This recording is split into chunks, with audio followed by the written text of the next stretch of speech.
Yan.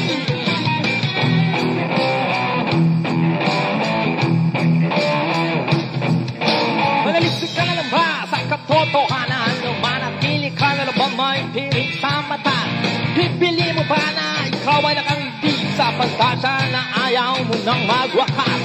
Handa ka na bang yakapin ng buong katotohanan at sumama sa paulit-ulit na kamalian? Ang katunayan ay nasa iyong harapan. Itatanggi mo pa ba ang realidad? Pumasok sa makikitidang kung sa laman ay kakasya. Pag ikaw ay sumama sa karamihan, tiyak ikaw ay mali. Malilig lang din naman sa karamihan, ikaw ay maliligaw.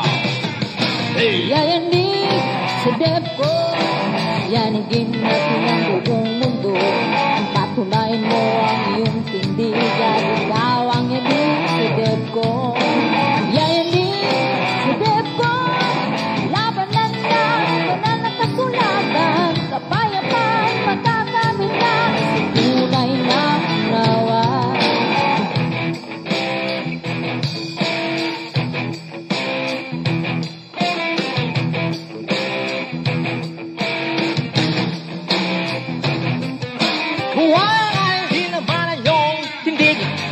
Pipilitin na maging saksi. Walang di naman ang inyong aral at magkakatoks-katoks ka pa sa ligong iba. Sanay ka naman sa dagdaan pagkasabtong araw ka marating. Gano'ng lisik hanggang huli. Oras, araw at panahon at totohanan ito'y kairan. No? Bilang Katoliko at isang tagapamagitan, hindi po ako magiging bias para sa kanila. Ito ay isang friendly discussion po, hindi po ito pagalingan, hindi po sasabihin na magaling si ganito, mas magaling si ganyan, hindi po, no? Tayo po kung ano po yung ating belief, yun po yung ating i-stand at yung pong ating itatayo as paniwala natin, no? Ngayon kung ano yung paniwala ng ating katunggali sa isa't isa, respect na lang. Pangalawa, bilang magkakaibigan at magkakapatid kay Kristo, bawal po dito yung personal attack, no? Kapag po mayroong mga personal attack, so may warning po 'yan at babawasan yung inyong mga minuto, no? Or idadagdag dong sa kabila. So ang papairalin natin din dito hindi yung init ng ulo, kung hindi yung argumento na ating patotohanan, yung ating pinaninindigan, yun po ang ating papairalin, hindi po init ng ulo. At dapat po yung emotion natin kontrolin natin, no? Hindi ilalagay sa dibdib, no? Kung hindi sa bibig lang, kasi ito ay usapan, hindi ito pang madibdiban, no? So muli, bilang magkakapatid kay Kristo, iba-iba man yung ating pananampalataya, tayo ay iisa lamang sa paningin ng Diyos. Kaya respect kung ano yung kanyang stand and respect kung ano yung kanyang stand. Ang ating lang pong pag-uusapan ay yung tatayo nating paniniwala at titindigan ang ating mga pinananampalatayaan. Okay, back to you, Miss Debcom. Nawala yata si Miss Debcom brother. Ayan, sige. Start mo na. Dapat hindi ba natin pwedeng ipakita yung yung time para pwede ba? Sige. Okay, good. Sige. Okay na. 10 minutes. Then after 10 minutes, 7 minutes na question. Then, sasagot yung tinatanong. Okay.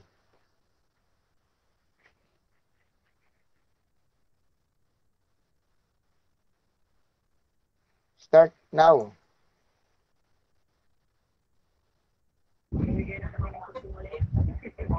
Mag-mute lang ako, no? Sasaway ako pag may dapat sawayan kasi umuulan dito sa amin, malakas yung ulan, ha? Mag-mute lang ako. Pag sasaway ako, magbubukas ako ng mic.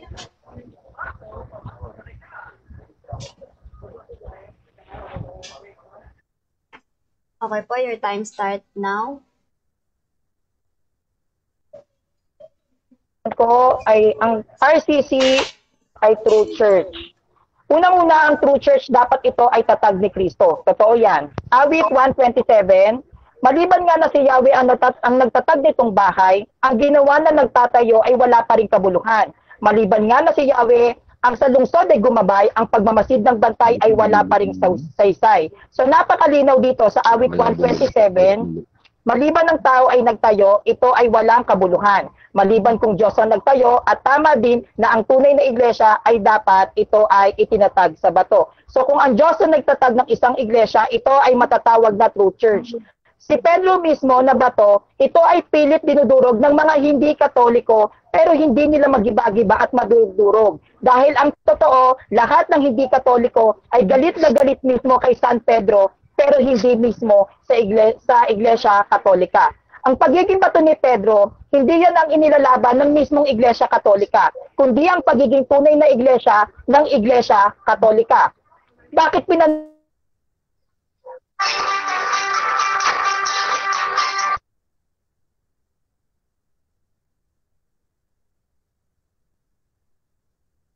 na ang Katoliko ang true church? Dahil sa mismong paglalaban, Jumong, ang Katolisismo dito sa Pilipinas ay nagdiriwang ng 500 taong anibersaryo mula sa Espanya patungo sa Pilipinas. No? Ito ay pinaglalaban ko nang ikinalat ito ni Pablo sa Roma at nakarating sa Espanya hanggang dito sa Pilipinas. Kahit saang bahagi ka ng daigdig magpunta, ang Katoliko ay nagdiriwang ng 1,988 taon mula nang ito ay naitatag. At yan ang tunay na iglesia. Dapat meron kayong selebrasyon. Ang true church ba ay nakarating sa Pilipinas? Yes, nakarating. April 27, 1521. Kaya nga may 500 years Christianity na selebrasyon ang Iglesia Katolika. Bakit Katoliko ang true church? Unang-una, ang kanyang simbahan, ito ay dumaganap sa buong daigdig. Kahit sino pa, hindi pwedeng sabihin na ang simbahan ay nawala dahil ito ay nagpatuloy at lumaganap sa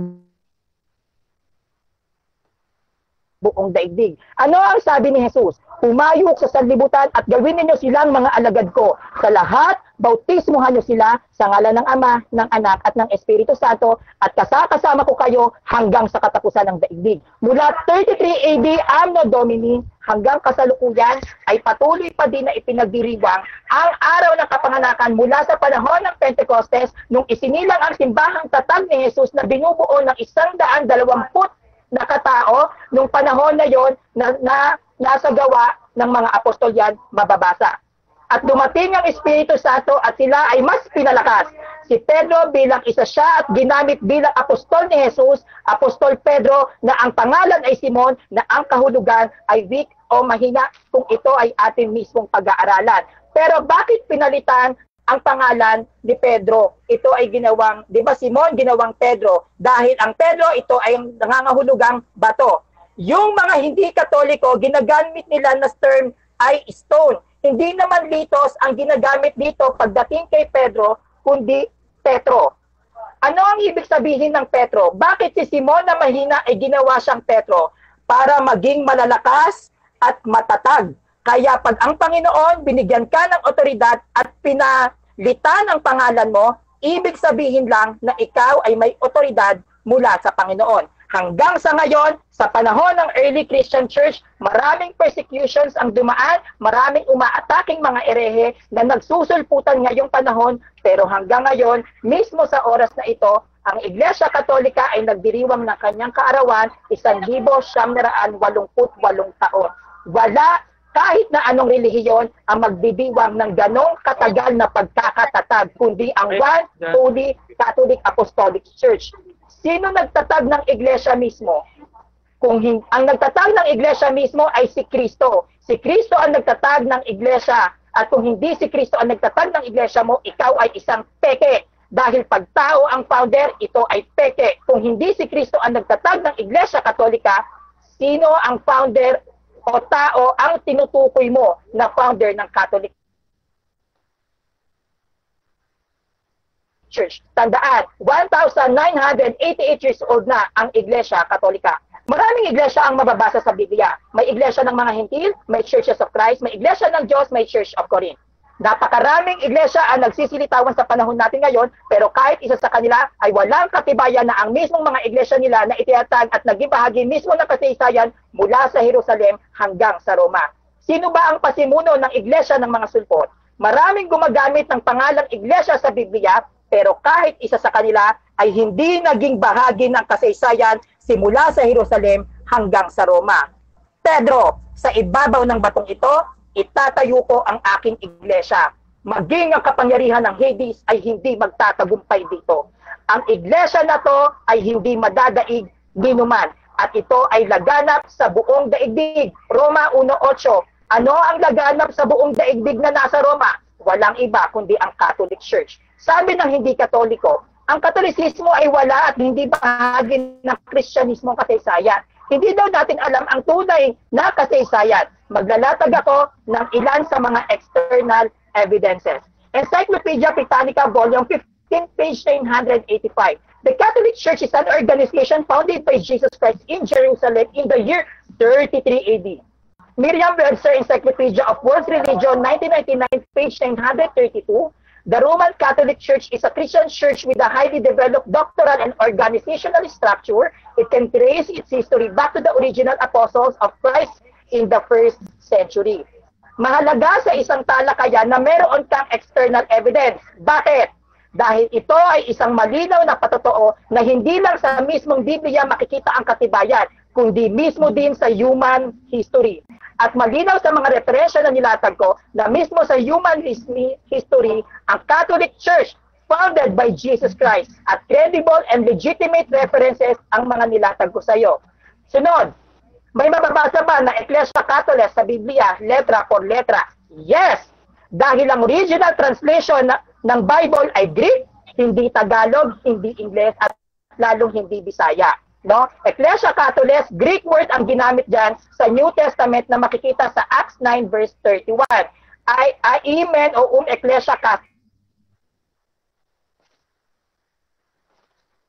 Ang Grego, Ecclesia Catholicos, salitang Ingles, throughout o universal. Ang salitang Katoliko ay transliterated, I repeat, transliterated na salita mula sa Grego na Catholicos, meaning throughout o universal. Ang dahilan bakit ang Iglesia ay tinawag na Romano dahil sa Roma na inilipat ang pananampalataya ng Ecclesia Catholicos at ito ay kumalat at lumaganap sa buong daigdig. Ano ba ang kalat at laganap na pananampalataya sa Roma? Walang iba kundi ang Catholic Church na andon ang Vatican. Bakit nasa Roma? Bakit nasa Roma? Kung sa Roma, itinatag ang Iglesia Catholicos, bakit hindi siya sa Jerusalem itinatag? Sabi ng Panginoon kay Pablo, Pablo, kung paano ka nagpatotoo sa Jerusalem, pumunta ka sa Roma at doon ka magpatotoo. Bakit? Dahil sa Jerusalem noon, may mga persecutions at pag-uusig na nagaganap at nararanasan ng mga early Christians doon o ang Iglesia na tatag ni Kristo, kaya ito inilipat sa Roma. Mula sa Roma, narating ito ng mga apostol kahit na inuusig sila doon.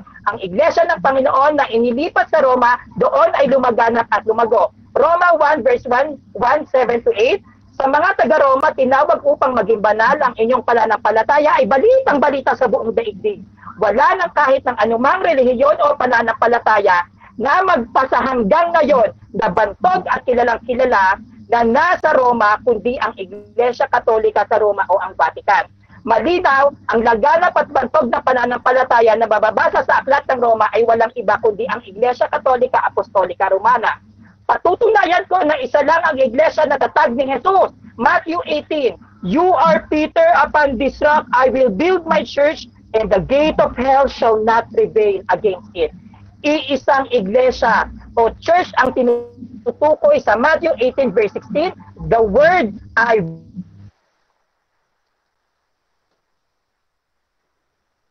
my church build. Kailan naitatag ang Iglesia ng Panginoon? Naitatag ang Iglesia ng Panginoon noong 33 AD doon mismo sa upper room na binubuo ng 120 katao na ang Espiritu Santo ay paborito at doon nagsimula ang Iglesia na tatag mismo ni Jesus. Kaya ang Katoliko ay nagdiriwang ng 1,988 taon at anibersaryo mula nang ito ay naitatag sa Jerusalem. Roma 1 verse 1:7-8, sa mga nasa Roma, ang inyong pananampalataya ay balitang-balita sa buong daigdig.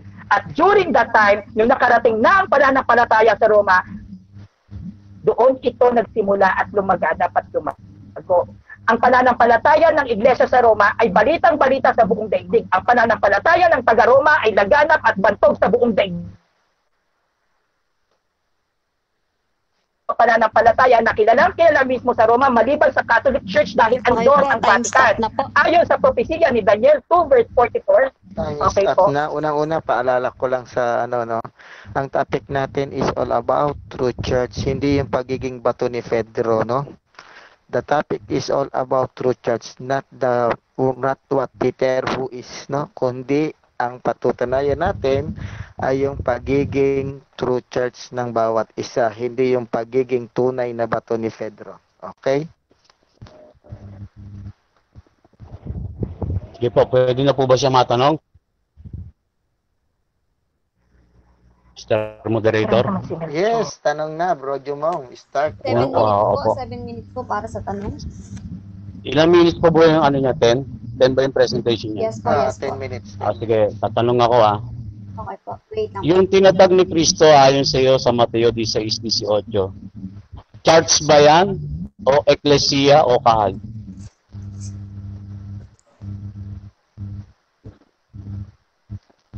Pakisagot. Hello, sister. Po ako. Ano po, church po. Saan mo mababasa dito sa Mateo 16:18 sa Greek na church yung kanyang itinayo? Tagalog po tayo, hindi po ako marunong magsalita ng text. Moderator, kaya nagsabi ayon sa Greek, sa original na ginamit pagkasulat. mo, okay. Granted. Valid yung question, no? Dahil gumamit ka ng salitang Greek, yung Ecclesia Catholicos. Okay po. So, granted at valid yung tanong ni Jumong at gumamit Okay din siya po. ng Greek. Sige po. Pakiulit po yung tanong. Sasagutin. Oh, may bababasa ba tayo saan galing yung salitang church na sinasabi mo?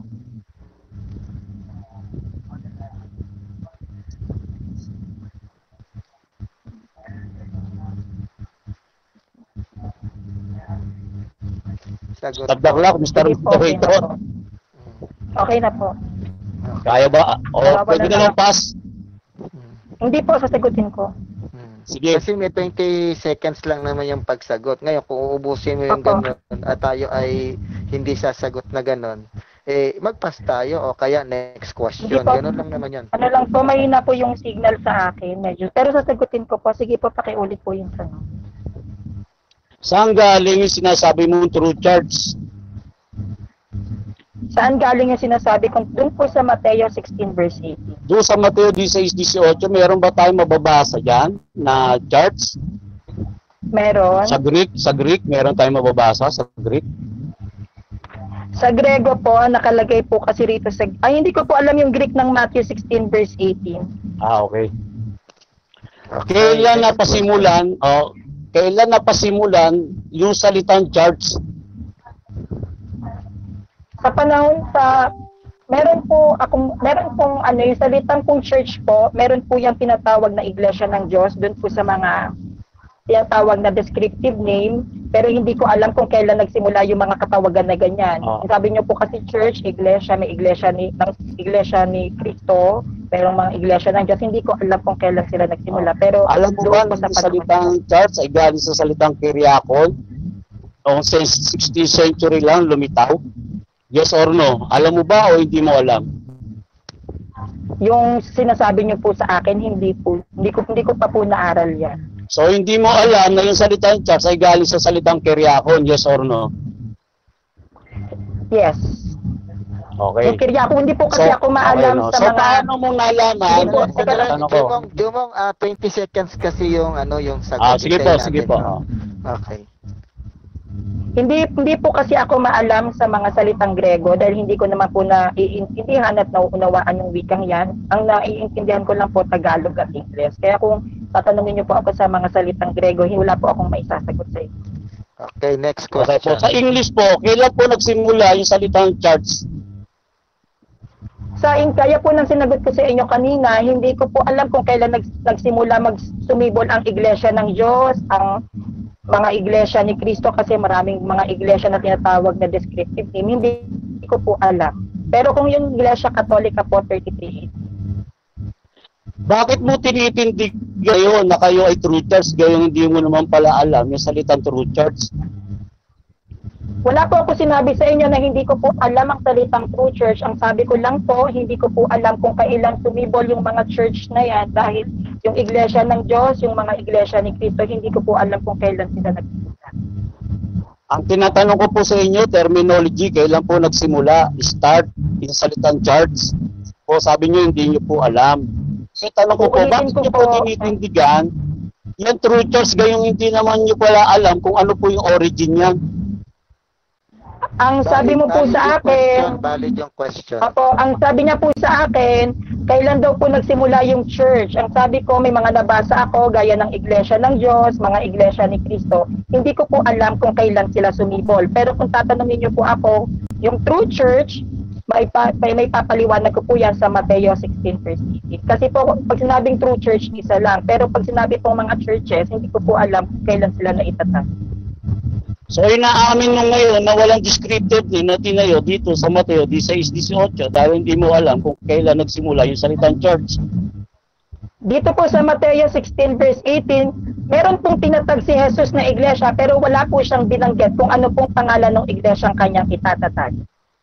Okay, walang pangalan. Ayos sa'yo. Paano mo natiyak na yan ay RCC at ikaw pa ay afirmatibo? Kaya ko po ito natiyak na RCC po ang nasa true church dito po sa Mateo 16 verse 18 dahil meron po kaming tinatawag na tradisyon. Meron po kaming tinatawag na apostolic succession na magmula kay Pedro hanggang sa kasalukuyang Santo Papa. Okay. At sabi mo rito sa Mateo 16:18, no? Si Pedro yung pinagsasaligan ng bato. Dahil sabi mo si Pedro yung bato. Yung salitang stick na ginamit dito sa Mateo 16:18, alam mo ba?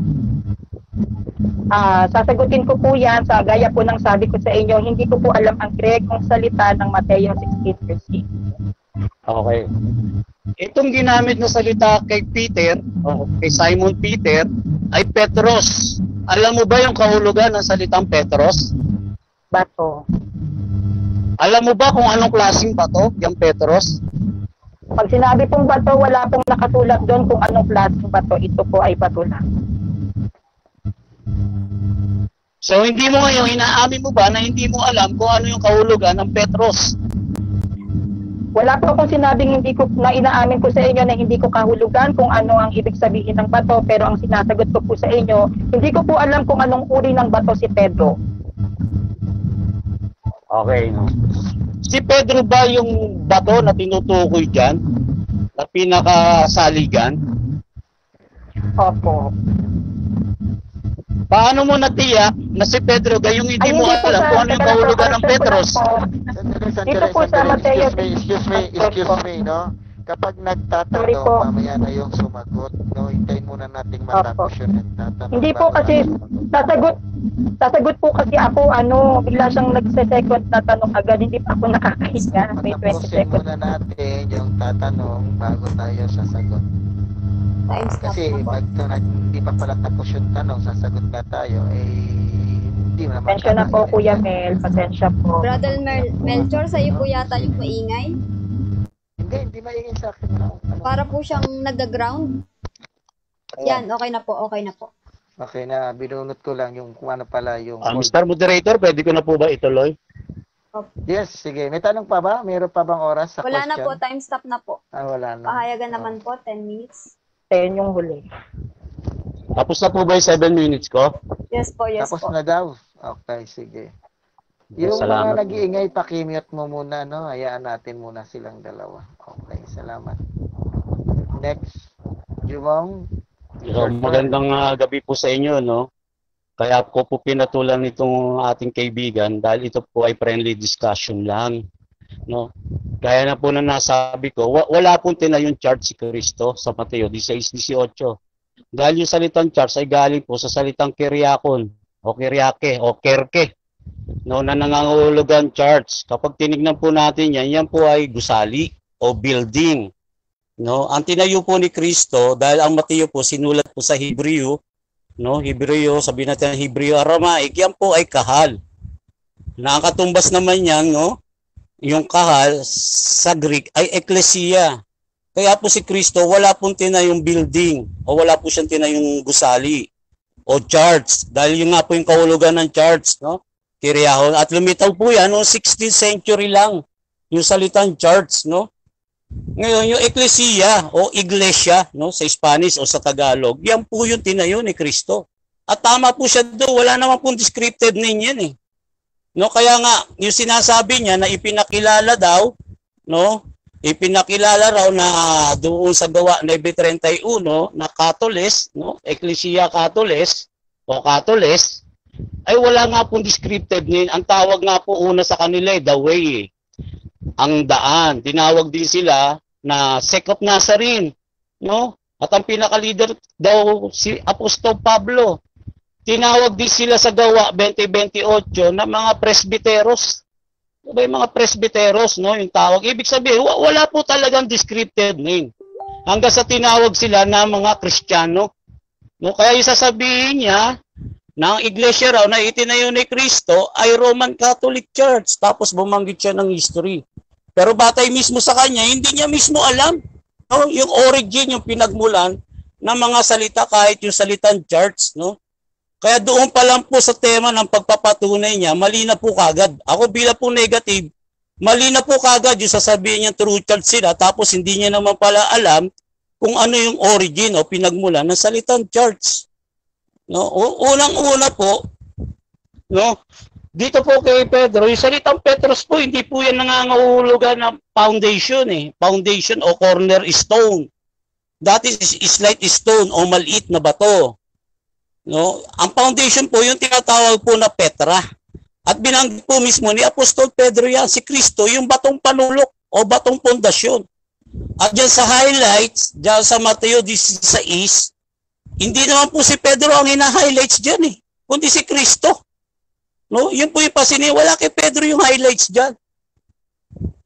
Kaya yung pagtatayo o pinagtayuan, wala kay Pedro. Si Kristo yung batong panulok, sabi ni Apostol Pedro, doon sa aklat niya sa unang Pedro. Kaya mali po, no? Hindi po totoo na si Pedro, katulad ng pag-aangking niya, na si Pedro yung pinagsasaligan na bato. No, mali po yun dahil ang salitang foundation o cornerstone ay nangangahulugang Petra.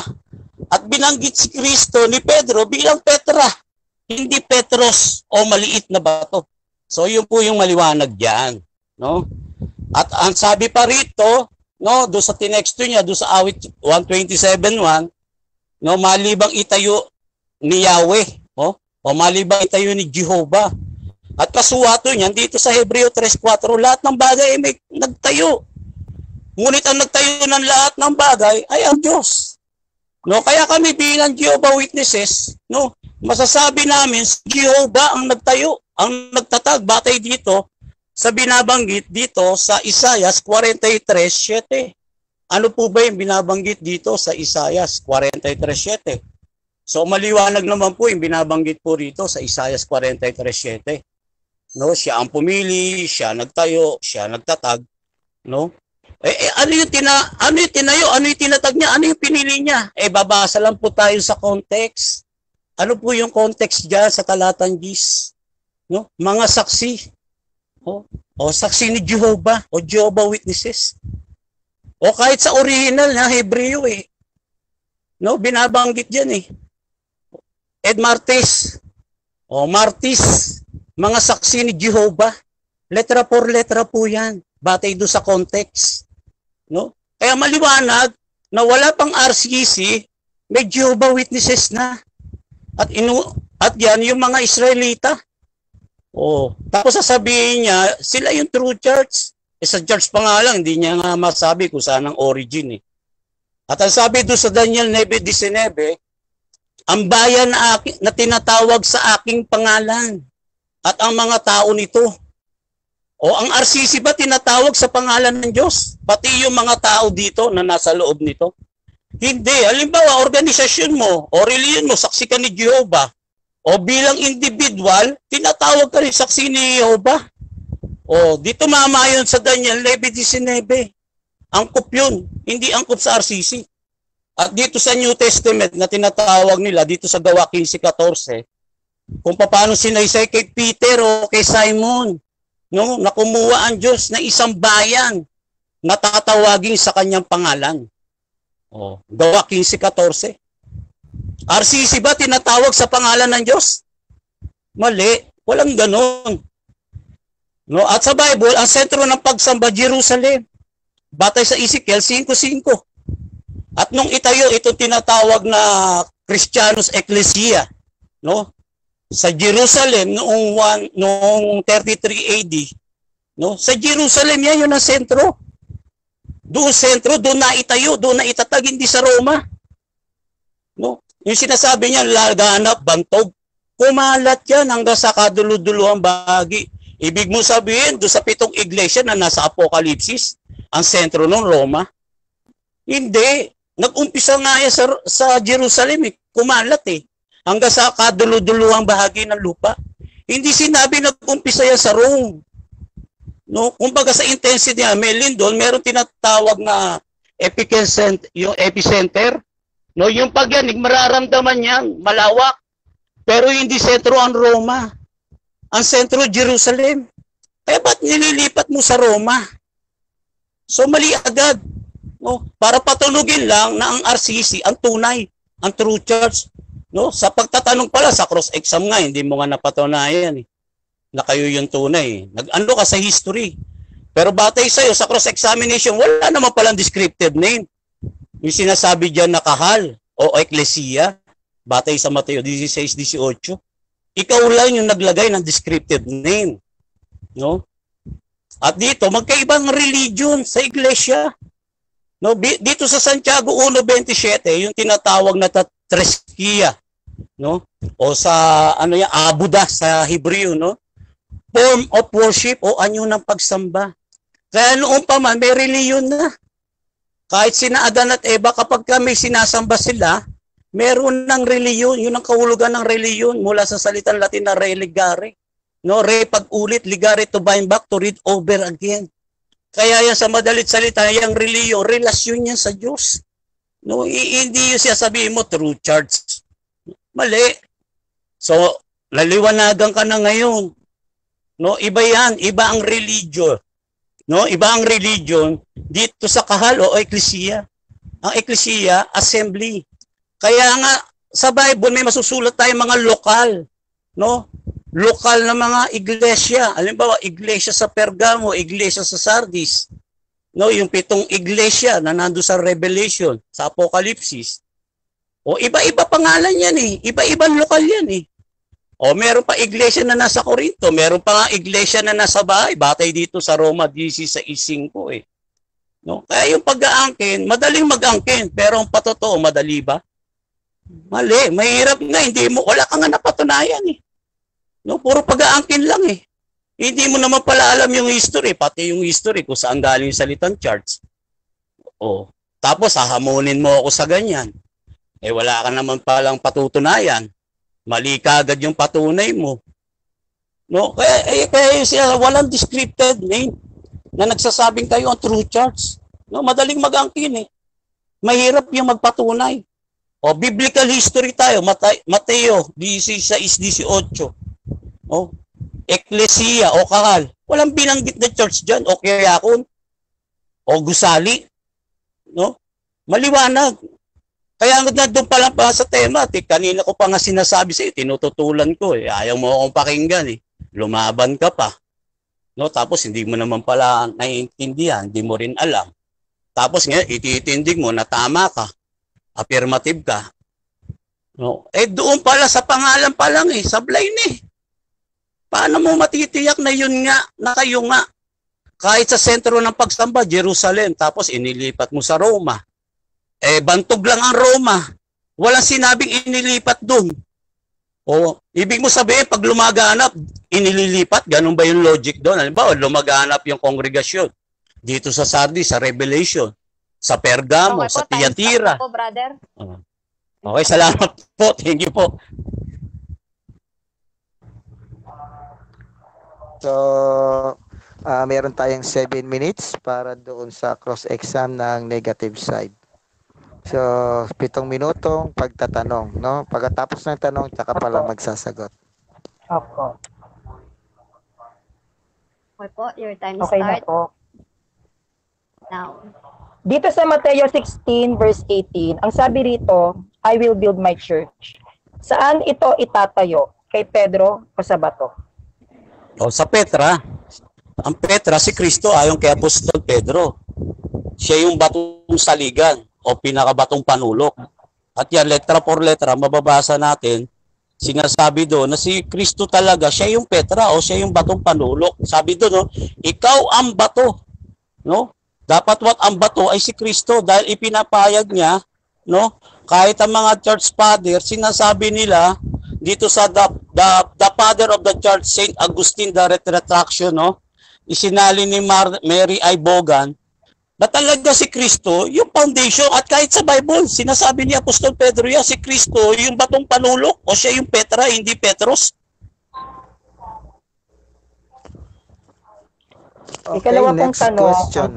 Next question. Ikalawa pong tanong, meron kang sinabi na ito ay lumaganap sa Roma. Ano ba yung lumaganap sa Roma? Ang iglesia o ang pananampalataya? Ang lumaganap sa Roma, yung mensahe, hindi lang sa Roma lumaganap. Pati doon sa pitong iglesia. Excuse me, categorical yung question. You may answer categorically. Ano ba ang lumaganap daw? Ang iglesia o ang faith? Yan ang tanong niya. Mamimili doon, no? Ang lumaganap po yung ebanghelyo. Objection po. Ang tanong ko lang po is, ano po ba ang lumaganap dun sa sinasabi niya? Ang iglesia po ba o ang pananampalataya? Okay, valid yung question. Bro Jumo. O, pananampalataya po. Kasi hindi naman po magkakaroon ng pananampalataya. Mauna po muna yung pakikinig sa ebanghelyo. At wala rin po mapoform na iglesia doon. Dahil kailangan muna ang manampalataya. Okay, nasagot. Next question. Faith daw. Kung lumaganap ang pananampalataya sa Roma, sinasabi mo ba na ang mga may iglesia ngayon ay wala silang pananampalataya? Meron, kaya nga lumaganap eh. At hindi saligan yung sentro ng pagsamba na sinasabi mo na ang Roma ang sentro ng pagsamba dahil maliwanag sa Bible sa Ezekiel 5:5 no sa Jerusalem. Di pa po ako tapos yung 20 seconds, Mr. Moderator? Hindi pa.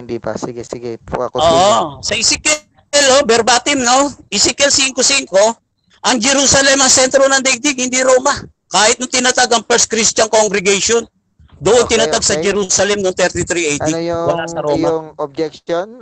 Negative, positive, affirmative side? Ang tinanong ko po sa kanya kung ano po ang lumaganap, ang iglesia o ang pananampalataya, ang sinagot niya po is pananampalataya. Ngayon yung tinanong ko po siya, so yung mga may iglesia ba ngayon ay walang pananampalataya, siya po ay lumundag sa pagsamba.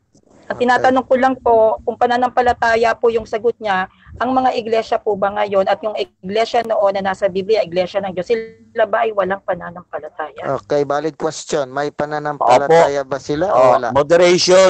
Moderator. Objection.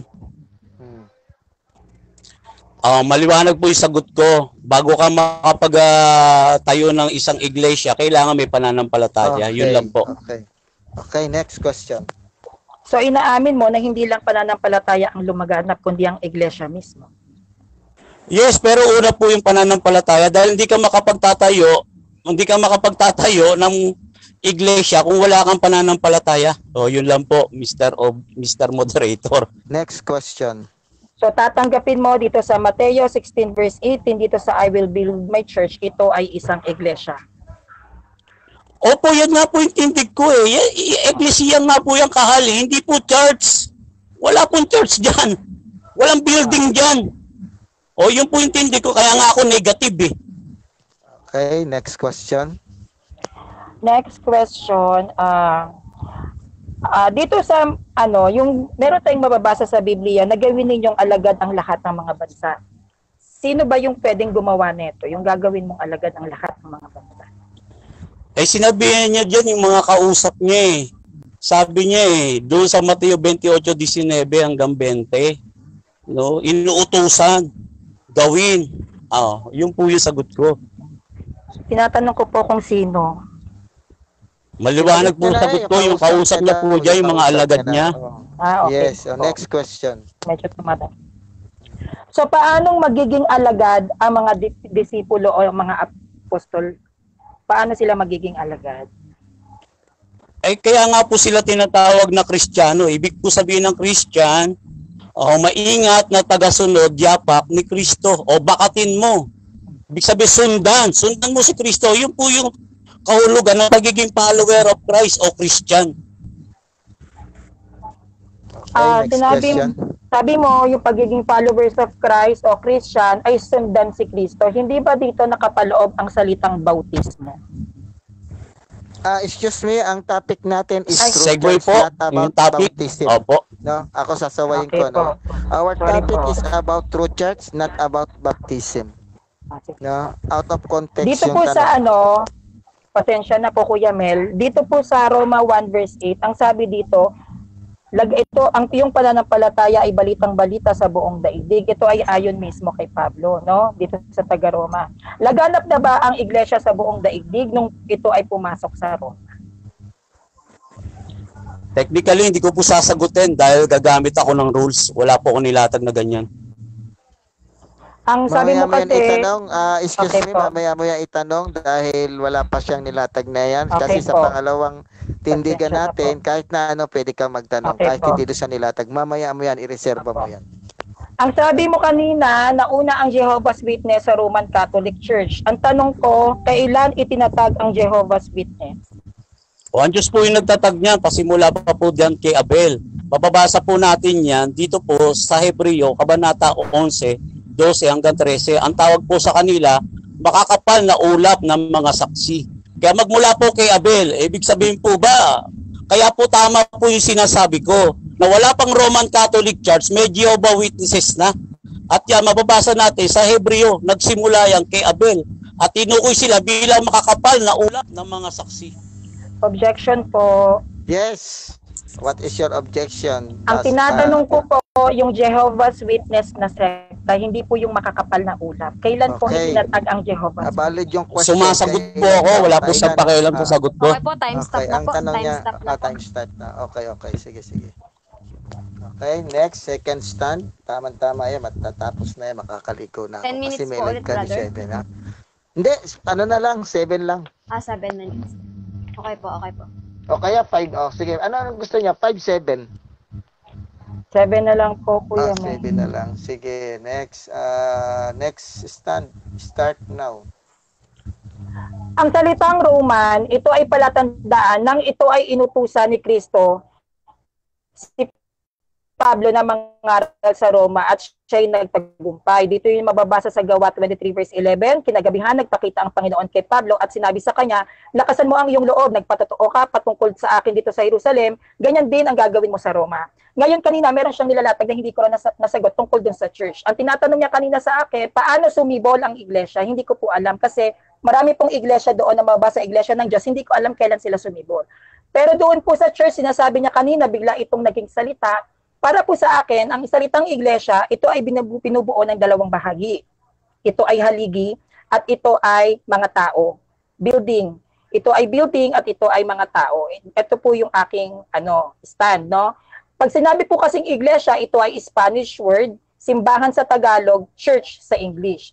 Pag sinabi naman pong Catholic, ito ay transliterated na salita na universal para sa lahat, o ang iglesia o simbahan ay tinatawag, ito yung tinatawag na sinasabi niya na hindi daw ito building, no? Meron din tayong tinatawag pagdating sa iglesia na tinatawag nating bahay ng Diyos. Unang Timoteo 3 verse 15.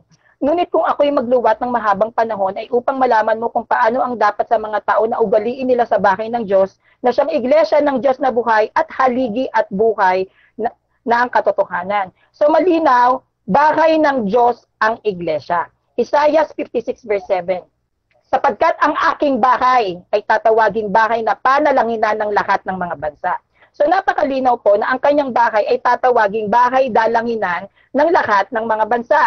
Bahay dalanginan, meaning iglesia o simbahan. Ng lahat ng mga bansa means panglahat, para sa lahat, universal, transliterated na salita, Ecclesia Catholic.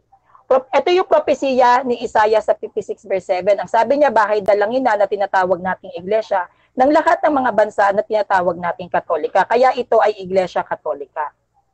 Dito sa pahayag 7 verse 9, pagkatapos nito, nakita ko ang napakaraming tao na di kayang bilangin ni numan. Sila'y mula sa bawat bansa, lahi, bayan at wika. Nakatayo sila sa harap ng trono ng kordero, nakadamit na puti at may hawak na mga palaspas. Sila'y mula sa bawat bansa, lahi, bayan at wika, para sa lahat, universal o Catholic. Ang karunungan ng Diyos ay tuwiran, sapagkat ito'y inilihim sa mga bulaang propeta na kinopya lang ng mga pangalan ng mga iba't ibang sekta ngayon sa Biblia. Hindi tuwirang nagbanggit ng relihiyon ang Biblia para ito ay hindi magamit ng mga bulaang propeta.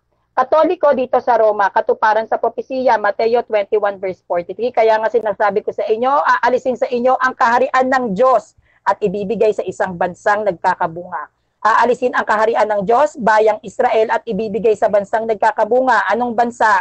Gawa 23 verse 11, kinagabinghan nagpakita ang Panginoon kay Pablo at sinabi sa kanya, lakasan mo ang iyong loob, nagpatotoo ka tungkol sa akin dito sa Jerusalem, ganyan din ang gagawin mo sa Roma. Roma 1 verse 7 to 8, sa inyong lahat na nasa Roma, mga minamahal ng Diyos at tinawag upang maging banal, sumainyo nawa ang kapayapaan at pagpapala mula sa Diyos ng ating Ama at Panginoong Hesukristo. Diba, ito yung una sa lahat, nagpapasalamat ako sa aking Diyos sa pamamagitan ni Hesukristo dahil sa inyong lahat, sapagkat ang inyong pananampalataya ay balitang-balita sa buong daigdig. Bansang nagkakamunga sa Roma, sa inyong lahat na nasa Roma, mga minamahal ng Diyos at tinawag ng Diyos bilang isang bayan. So malinaw, ang Roma, ito ay isang bansang tinawag at ito ay isang bansang nagkakabunga. Sapagkat ang inyong pananampalataya ay balitang-balita sa buong daigdig. Ang pananampalataya ng taga-Roma ay balitang-balita sa buong daigdig, kaya sa Roma ang Iglesia Katolika. Roma 9 verse 24 to 26, tayo ang mga taong iyon na tinawag niya hindi lamang sa mga Hudyo, subalit mula rin sa mga Hentil. Ganito ang sinasabi niya sa aklat ni Oseas, ang dating di ko bayan ay tatawagin kong bayan ko, at ang dating hindi ko mahal ay tatawaging mahal ko. No? So ayon sa Roma 9 verse 24 to 26, tatawaging anak na buhay at hindi ko bayan, ang dating bayan, ang dating hindi ko bayan tatawagin bayan ko, at ito ay tatawaging anak na buhay, kaya ang Iglesia Katolika ito ay nasa Roma. Ngayon ang Katoliko patungo sa Pilipinas, dito sa Roma 15 verse 28, kaya pagkabigay ko sa nasabing tulong sa mga kapatid ko sa Jerusalem, daraan ako niyan papuntang Espanya. Espanya papunta sa Pilipinas, narating ni Ferdinand Magellan na Pilipinas noong March 15, 1521. Ang unang misa sa Pilipinas, March 31, 1521, kay Padre Pedro de Valderrama. Naging Kristiyano ang Katoliko, ang mga Pilipino, bago ang Battle of Pactan, April 27, 1521. So meaning, hindi pa nagkakaroon ng digmaan, may Katolisismo na dito sa Pilipinas. Roma 15 verse 28, kaya pagkabigay ko sa nasabing tulong sa mga kapatid ko sa Jerusalem, daraan ako riyan papunta sa Espanya. Roma, pinakalat sa buong daigdig ang Katolisismo, kasama nilang narating ang Espanya. Espanya, sa pamamagitan ni Ferdinand Magellan, narating sa Pilipinas ang Katolisismo. Kaya malinaw na ang tunay na Kristyanismo na ang ating tinanggap ay tunay at totoo, ito ay ang true church. Jerusalem to Rome, to Espanya to Pilipinas, true church is the Catholic Church. Ngayon ang sinasabi po niya, bakit ang sentro ng Katolisismo ay nasa Roma, bakit hindi sa Jerusalem? Dahil ang kaharian ng Diyos ay kukunin sa kanyang bayan at inilipat sa bayan na kung saan magkakaroon ng bunga. Mateo 21 verse 43, kaya sinasabi ko sa inyo, ang kaharian ng Diyos ay kukunin sa inyo at ibibigay sa bayang nagkakabunga. So malinaw, kukunin ang kaharian ng Diyos at ito ay ililipat sa bayang nagkakabunga. Saan ito ililipat at sinong inutusan? Ito ay ibibigay sa bayang nagkakabunga at ito ay bibigay sa mga taong nasa Roma. Gawa 23 verse 11, kinagabihan ay nagpakita ang Panginoon kay Pablo at sinabi sa kanya, lakasan mo ang iyong loob, nagpatotoo ka sa akin dito sa Jerusalem, ganyan din ang gagawin mo sa Roma. So si Pablo ay inutusan upang magpatotoo kang Kristo sa Roma, sa bayan ng Roma, unang lumaganap at nagkaroon ng bunga ang pananampalatayang Kristyanismo. Ito ang Catholic Church. Ang Roma ay isang bayan na nagkakabunga. Ito ay kanina ko pang sinasabi, una sa lahat, yung kaninang inano ko. So malinaw sa talata ng Roma na ang pananampalatayang Kristyanismo ay balitang-balita sa buong daigdig na kumalat sa Roma, ito ang Universal o Catholic Church. So yung pagtatalakayin ko naman, paano napunta sa Pilipinas ang tunay na iglesia, yun nga, na ibinigay ng ipinagkatiwalaan, inilipat dito sa Roma yung iglesia na dating nasa Jerusalem. So, si Ignacio ay obispo ng Antioquia kung saan unang tinawag na Kristiyano ang mga kaalib ng iglesia. Siya ay may karapatan na bigyan ng pangalan ng isang iglesia. Gawa 11 verse 26 at ng kanyang matagpuan ay isinama niya ito sa Antioquia, isang taon silang nanatili roon na kasama ang iglesia at nagturo sa maraming tao. Time stop na po. Okay po. So, start na para sa 5 minuto. 5 minutong tanong. O, 5 na lang. Okay, tanong ako. Okay, start. Dito sa Mateo 21:43 na sinipin mo, yung kaharian ng Diyos ba nasa Roma? Saan itinatag yan, sa Roma ba? Yung kaharian ng Diyos, ito ay inilipat sa bayang nagkakabunga na tinatawag na Roma. Ito yung bansang nagkakabunga, ang Roma, inilipat sa yung kaharian ng Diyos. Meron ba tayong mababasa dyan na ang Roma ang nilipatan ng kaharian ng Diyos? Meron po. Teka lang. Saan po dyan? Sa Mateo 21:43, saan po? Na yung bansang nagkakabunga ay Roma. Sandali lang po. Meron kasi dito na ito ay sinabihan niya si Pablo na ito ay kanyang ililipat doon sa bayan. Itong dating bayan ko ay ililipat mo doon sa bayang nagkakabunga. Saan po ba itinatag ang kaharian ng Diyos? Sa lupa buwa o sa langit? Kung sa usaping pangtao. Excuse me, the question is categorical. You may answer categorical. Sa lupa o sa langit? Itinatag po ang kaharian ng Diyos sa langit. Salamat. Bakit sinasabi mo na sa Roma yan? Kaya itinatag naman pala sa langit. Kaya ko po sinasabing itinatag ito sa Roma dahil ang Panginoon din ay nagkatawang tao. Ito ay si Jesucristo at siya ay nagtatag ng iglesia na siyang lalaganan sa buong daigdig. Kaya po wala naman po ako tinatanong sa pagkakatawang tao. Maliwanag po yung tanong ko eh. Ang tanong niyo po sa akin, bakit po napunta sa Roma? Kaya po napunta sa Roma dahil po kay Jesucristo. Dito po sa Daniel 2:44, ang kaharian ng Diyos itinatag sa langit. Bakit sinasabi mo ngayon napunta dyan sa Roma? Kaya ko po sinasabing napunta sa Roma dahil po naniniwala ang simbahang Katolika na Diyos si Jesus at siya ay nagkatawang tao at si Jesucristo ay nagtatag ng iglesia. Okay. So, ibig mo sabihin, paniniwala nyo lang yan. Hindi yan yung sinasabi mismo ng Bible. Sinasabi din po ito mismo po ng... Tinatanong ko po, ibig ko sabihin, paniniwala nyo lang po yan. Hindi po sinasabi ng Bible po yan, yes or no? No. Disagree po ako. Ang sabi po kasi, ang kaharian ng Diyos itinatag sa langit. Bakit nyo inililipat ngayon sa Roma? Nasaan po yung biblical proof nyo na ang kaharian ng Diyos inilipat sa Roma? Ang biblical proof po, kanina ko pa po sa inyo sinasabi, na ang aming Diyos, Panginoong Jesucristo ay nagtatawang tao at kita sa Mateo 16:18, magtatatag siya ng iglesia, kaya po nagkaroon po ng iglesia dito sa Jerusalem na inilipat po sa bayang nagkakabunga na tinatawag po namin bansang Roma. So, ibig mo sabihin, kada magkakaroon ng iglesia, inililipat. Tama po ba yung narinig ko? Mali po, wala po akong sinabi na tuwing magkakaroon po ng iglesia ay inililipat. Ito po ay inililipat. Kasi sabi mo kasi nagkaroon ng iglesia kaya inilipat. Kasi lumalabas sa reasoning mo ngayon, basta nagkaroon ng iglesia, inililipat yung sentro doon. Kagaya ng pag-aangkin mo na napunta na sa Roma. Objection po. Ano objection? Wala po akong sinabi na sa tuwing magkakaroon po ng iglesia ito ay inililipat. Lilinawin ko lang po na ang paglipat po ng iglesia, ito po ay utos ng Panginoong Jesucristo. Alam naman po natin lahat na ang Panginoon, na Diyos natin si Jesus. Kaya nung okay, granted without accepting for the sake of the arguments lang. Bago pa ang Roma, saan pa nagkaroon ng iglesia? Bago pa nagkaroon ng iglesia sa Roma? Jumong, excuse me, ito na si Midorito. Yung ating kahit hindi pwede mong itanong yun. Kaya granted, kung ano man ang itanong nito mong sasagutin natin yun. Opo. Brother Melchor, may maingay na naman po sa'yo. Sa akin, yung ano. Yes po. Parang nag-ground. Yan na. Okay. Yan, okay na po. Ang medyo mo, kaya dapat nating sagutin. Okay. Dahil sa pangalawang Opo, stand. sige lang po. San Rio, inaamin mo ba ngayon sa mga nakikinig sa atin, walang descriptive name na Roman Catholic Church ang itinayo ni Kristo? Hindi lang po Roman Catholic Church, kahit po ang Jehovah's Witness. Wag po natin gawing Catholic Church lang, kasama po ang sekta. Yung sagot mo, inaamin mo ba? Oo o hindi? Walang descriptive name na itinayo si Kristo.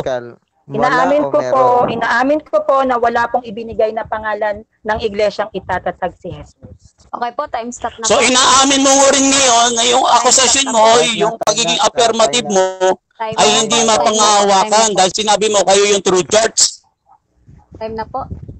Time na. Okay. Salamat. Magre-rebat na po ako, no. Unang-una po, no. Kanina pa po, no. Yung mga punto na nais kong palitawin na sana ay mapapalitaw na ang Roman Catholic Church ay true church. Una, inaamin niya, walang descriptive name. Pero bakit niya nilagyan ng pangalan na RCC? No, yung tinatawag na church, ay wala nga salitang church eh. 16th century lang na imbento yung salitang church o yung kiryakon o yung kirke. No, aminado siya na kahal o iglesia yung itinayo ni Kristo. Pangalawang punto, yung salitang yung kanina si Pedro raw, kay Pedro raw na itayo. Yung tinignan natin yung salitang Petros, maliit na bato.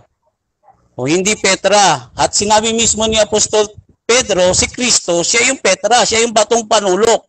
Siya yung cornerstone o siya yung pundasyon. Siya yung pundasyon ng iglesia. No? Kaya doon pa lang maliwanag na eh, no. O ngayon, dito tayo sa tinasabi niya na Mateo 21:43. Una, sabi niya, umamin siya na ang bayan ng Diyos, no, ay itong Israelita. Totoo yun. Dito sa Exodo 19, ang sabi rito, kayo ay magiging isang kaharian ng mga saserdote at isang banal na bansa na pag-aari ko. No, ibig sabihin sariling pag-aari ng Diyos. Itong tinatawag na Israel o mga Israelita. At sabi niya, nailipat daw sa Roma. No, ano ba sabi ni Apostol Pedro?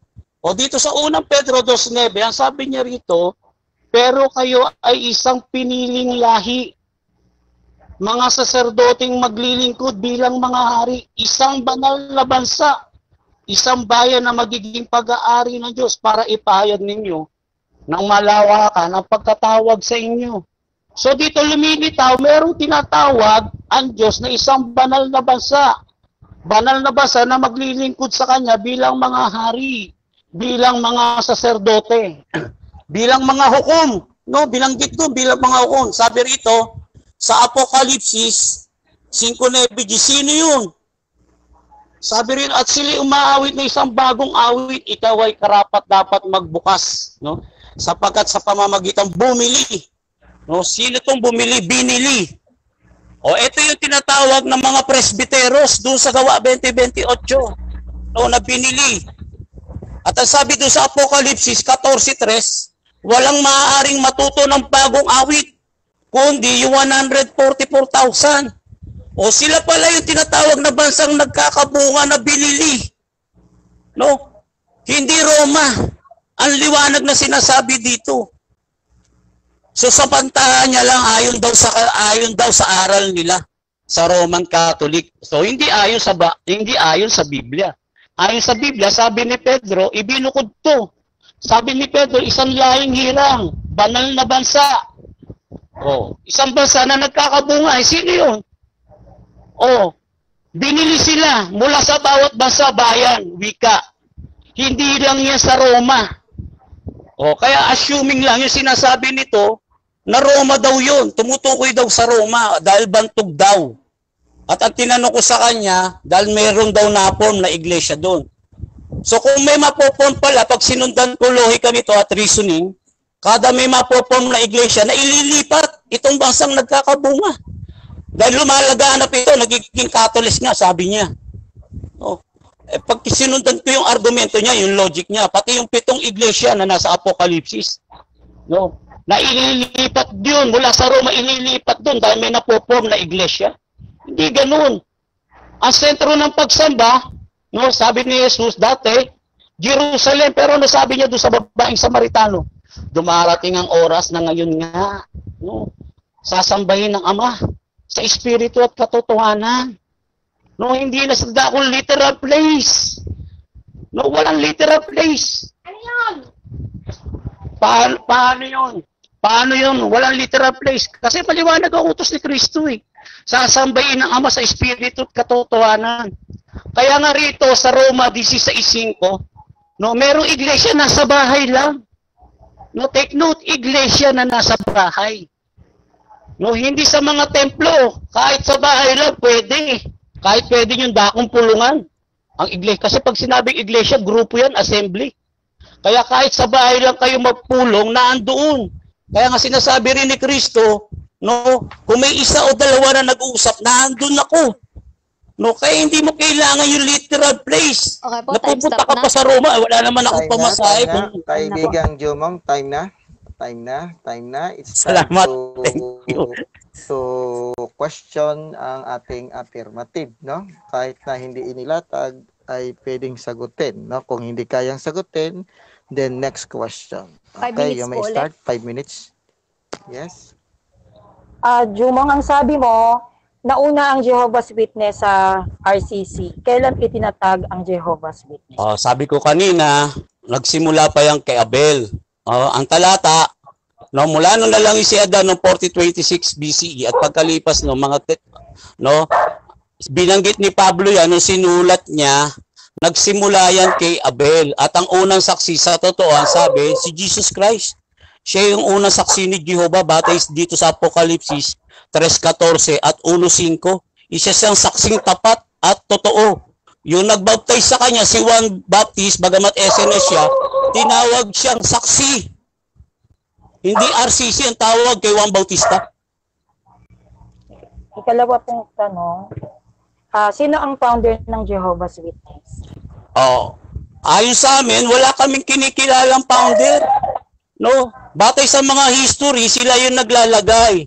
No, pero batay sa panloob na organisasyon ng Diyos na Jehovah, no, yung Christian congregation itinatag ni Kristo. No, ang saksi na itinatag ni Kristo yan, pero ang original niyan ang Diyos na Jehovah do sa Isaiah 43:10.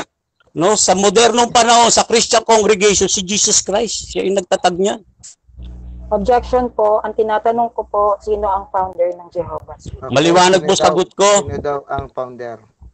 Maliwanag po sagot ko. Kung sa history ka, babatay, no, sa mga historian, sinasabi nila si Brother Charles Taze Russell daw noong 1870. Pero hindi po tinatanggap ng mga Jehovah Witnesses yan. Yung 9 million na Jehovah Witnesses sa buong lupa, hindi po nila kinikilalang founder si Brother Charles Taze Russell. Yun po yung sagot ko. So inaamin mo po na wala kayong founder. Diyos nga po yung founder namin at si Jesus Christ. Batay po doon sa sagot ko eh. Meron ka po bang At ang sabi po mailalatag doon, no, 20 seconds po. Masagot pa po ang 20. At ang sabi po, no, Isaiah 43:7, na aking itinayo, na aking itinatag, na aking pinili. Sino yun? Mga saksi ni Jehovah, talatang Gis. Letra 4, letra yan. Meron po ba kayong mailalatag na external evidences na si Jesus Christ po ang founder ng Jehovah's Witness? Meron o wala? Biblical nga siya yung ulo eh. Sabi doon, no, saksing tapat at totoo. Apokalipsis 1:5. Alangan naman JW ang ulo, ang katawan RCC. Walang ganun. So kung panahon po ni Moises kilala na ang Jehovah's Witness, inaamin mo po ba na yung tatag ni Russell ay kilala na po ni Moises? Bakit ko sinasabi na hindi si Russell? Si Russell mismo, hindi naman Jehovah Witnesses ang tawag doon sa grupo ni Russell, kundi IBSA o International Bible Student Association. Walang JW doon. O tapos sasabihin mo ngayon sa akin na si Russell ang founder. Hindi nga alam ni Russell yung Jehovah Witnesses eh. Tapos sasabihin mo Jehovah Witnesses. Kung ang Jehovah Witnesses sabi nyo ay sinaunang panahon pa, ilang taon na pong naitatag ang inyong sekta, ang inyong samahan? Ang Jehovah's Witness ilang taon na po siya mula nung 4026 BCE hanggang 2022 eh. Sa restoration eh. O nandito kami. O nabuwal sabi pero tumayong muli. Objection po. Sige. Ang sabi niya po kasi, ang Jehovah's Witness ay umiiral na panahon pa ng mga Israelita. So tinatanong ko po sa kanya kabuang taon ilang taon na ang kabuuang taon ng Jehovah's Witness? Kasi sa Catholic Church, 1988.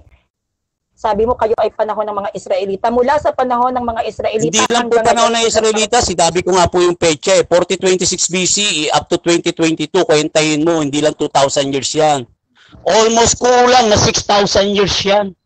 No, kaya mas matanda ang Jehovah's Witnesses sa RCC. Batay sa history, no, at sa secular na history. Yun ang sagot ko. Meron po ba kayong mailalatag na simula noong panahon ng Israelitas, sila ay nasa relihiyon na Jehovah's Witness na tinawag? Verbatim na nga yun nilatag ko Isaiah 43 Gs at 7 hanggang Gs at Hebreo, magmula pa kay Abel. Kasama yung mga apostol, tinatawag silang makakapal na ulap na mga saksi. Okay po, time stop na po. Objection po. Time stop. Okay.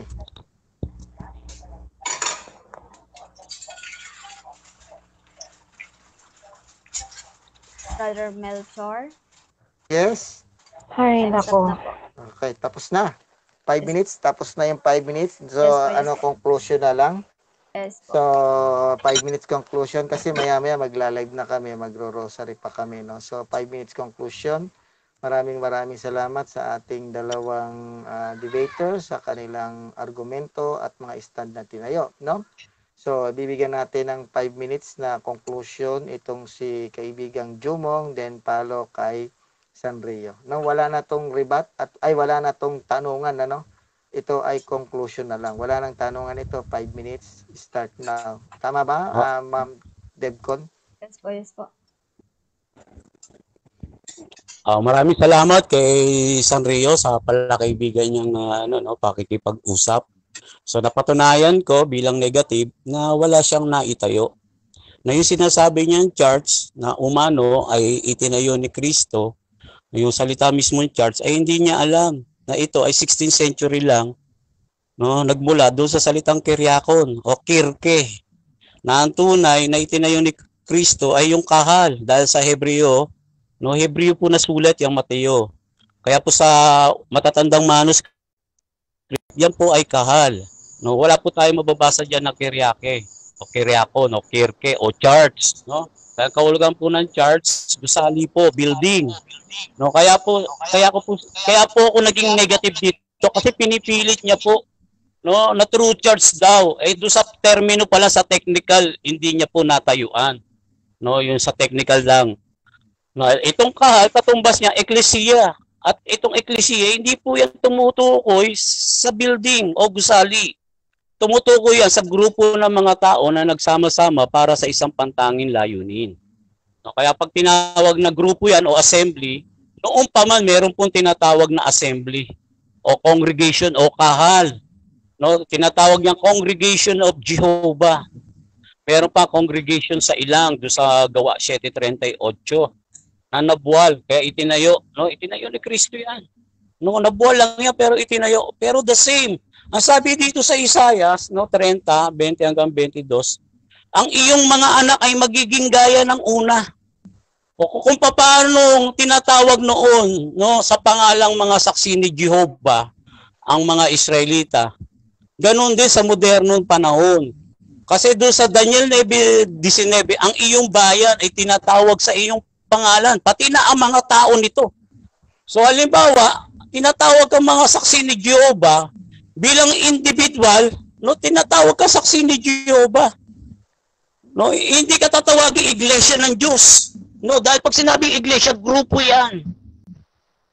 At maliwanag din dito sa Gawa 15:14 kung paano isinaysay kay Simon, kung paano dinalaw niya yung mga hintil upang kumuha ng isang bayan na tinatawag sa kanyang pangalan. Verbatim po yan. Ang bayan ng Diyos makikilala, taglay nila yung pangalan ng Diyos. No, kaya tinatawag kami saksi ni Jehovah. Kung paano mga Israelita noon tinatawag na saksi ni Jehovah, in modern times, tinatawag din kami mga saksi ni Jehovah. At yung mga propeta, kasama na si Abel, Abraham, Isaac, Jacob, no, ang dami yung inisa-isa ni Pablo yun. Ang kasama yung mga apostol. Ano ang sabi niya? Makakapal na ulap ng mga saksi. Mga saksi yun. At yung ulo namin si Kristo, tinatawag din saksi. Sinasaksiyan niya si Jehovah. Sabi pa nga doon sa Apocalypse 1:5, saksing tapat at totoo. Kaya bilang negatibo ngayon, no, nabuwag ko yung pag-aangkin ng afirmatibo. Wala po siyang napatunayan dito. At umamin siya na hindi yan tinatawag na descripted name. No, hindi po yan descripted. At napatunayan ko dito, mas matanda ang Jehovah Witnesses kaysa RCC. Kung 2,000 taong umiral ang RCC, ang Jehovah Witnesses, kulang 6,000 years ang kanyang pag-ira. Magmula kay Abel. O kaya sasabihin niya, nagtataka siya, bakit ko sinasabi yun? Verbatim na, binasa natin kanina naka-verbatim pa Meron Jehovah Witness, at Diyos ang pumili dyan. Siya ang nagpangalan yan. Siya ang nagtatat.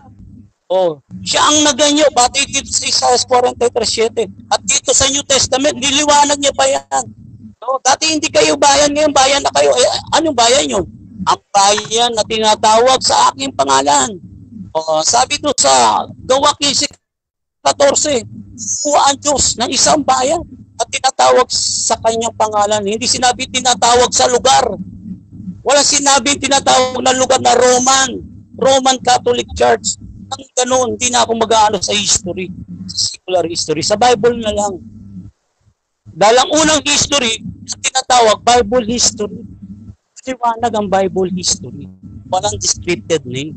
Yan sa Matthew, this is a history. Kaya nga kanina sinabi ko, tinatawag una sila the way, ang daan. Tinawag din sila mga presbyteros.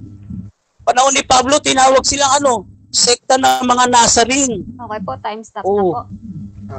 Okay, salamat. Salamat, kaibigang Jumong. Then, bigay natin yung 5 minutes kay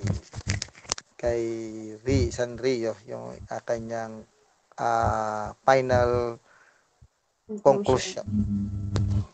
Sister, parang nag-left book ka kanina, napansin ko. Nawala. Opo. Wala na. Wala na.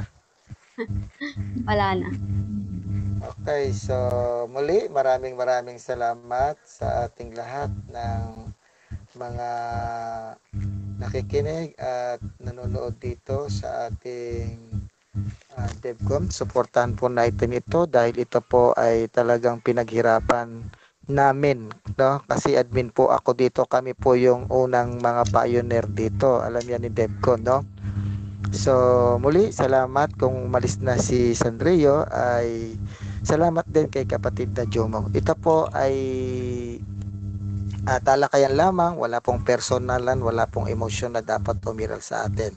No, tayo po ay magkakapatid kay Kristo, isa lang ang ating kinikilalang Diyos at pinananampalatayaan. Bagamat iba ang ating paniniwala, ang ating lapang pong gawin ay respect to each other. Kung ano po yung kanyang bilip, kanya yon. Kung ano yung bilip ng isa, kanya rin yon. So, ulitin ko po sa mga gusto pong makipagdebate dito, dapat po tatapusin po natin. Magpapaalam tayo at mag-PPM tayo na sabihin natin na hindi po makakonect yung aking net, no, para po alam natin, kasi para po na hindi tayo nag-iintay sa wala. Kung kayo po hindi makabalik at mahina yung ating signal, pwede po kayo mag-PM na sabihin natin, hindi ako makabalik bro, Mr. Moderator, Miss Devcom, gawa ng papatay-patay yung ganun po yung dapat nating gagawin, no? So muli, maraming salamat. Ang lahat ng kapurihan, kaluwalhatian ay para sa ating Diyos, no? Maraming salamat. God bless us all. Mabuhay po tayong lahat. Ang lahat ng papuri, kaluwalhatian. Mr. Moderator, salamat po ng marami sa pagiging parehas po. Thank you. Thank you po sa inyo. Yes, no, hindi po si Brother Mel po, tandaan nyo man. Iba man ang inyong pananampalataya, hindi po ako tumitingin na kahit Katolik yun at kakampihan ko. Hindi po ganun si Brother Mel. Dahil ayon sa aming katuruan sa CCC, no, kahit ibang sekta yan, sila po ay parts at sila po ay parte ng tinatawag nating body of Christ. Sila ay mga kapatid din natin kay Kristo na dapat bigyan ng pagrespeto at paggalang. Salamat kaibigang Jomong. Hanggang sa muli. God bless us all. Devcon, ako'y aalis na. Mayroon kaming live rosary. Salamat. Okay po, maraming salamat po, Brother Mel. So, para po sa ating manonood, wag po natin kakalimutan, i-like ang FB page ng Debaters Convention at mag-subscribe po kayo sa YouTube channel din po ng Debaters Convention. Yan po. Maraming salamat po at magandang gabi.